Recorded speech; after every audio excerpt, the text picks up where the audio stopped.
this is depressive. You will, I hope, not laugh when I say this. 2-3 months ago, I was at a round table in London, at my place where I teach, well, whatever, give 2 talks a year, that's what I call teaching, Birkbeck School of Law, and we had a big debate, 200 people, about what goes on in South Africa. And in a totally benevolent way, there were 2 dignified old black ladies there, old ANC fighters for independence, and I asked them a simple question. In the Western media, I read how, again and again, how South Africa is at the level of collapse, blah, blah. And I said, what is your answer? Should I believe the Western media or not? And one of the ladies gave me the saddest answer I can imagine. She told me publicly there, but I don't want to pronounce her name, who knows what can be the consequences. She said that the predominant Stimmung, atmosphere, among the poor black majority is, yes, you will hear me correctly, is nostalgia for apartheid.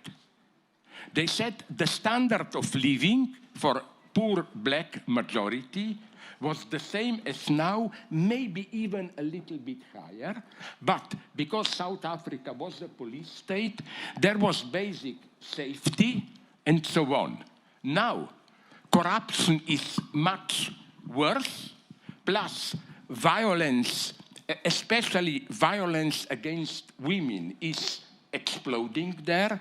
For example, you know that South Africa is one of the record countries of rapes per capita, and even for me, an old cynic, this is depressive. A special forum, it's already qualified as a forum, it has a proper name, of rape is that while a man rapes a woman, he either strangles her or cuts her with a knife. It happens around 2 times per day in whole of South Africa.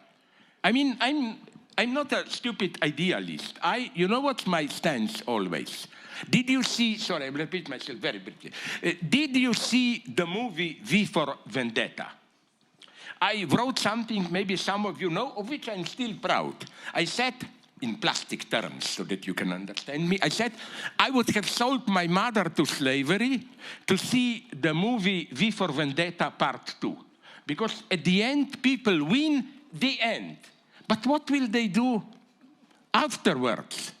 I am against this notion, beautiful revolution, Tahrir Square, Syntagma Square, 1 million people. For me, the true measure of revolution, social change is how will ordinary people feel the change the day after, as you say, after being drunk, when life returns to normal. That's what we should be fighting for. It's very easy today, Trump is doing it, others, to mobilize people. But what does this mean? What does this mean? What will the consequence be? And that was the underground. I'm glad you made me to bring it up to what I told you about South Africa. You know, look at the day after now. And what I'm afraid there is that the new black elite, which collaborates quite well with the old white rich elite, will be tempted to play the Robert Mugabe game. And instead of confronting their own corruption efficiency, they will retell this old story against which I am opposed to, although there is a moment of truth in it, but not the key. Things are bad because the whites secretly still dominate the economy and so on and so on.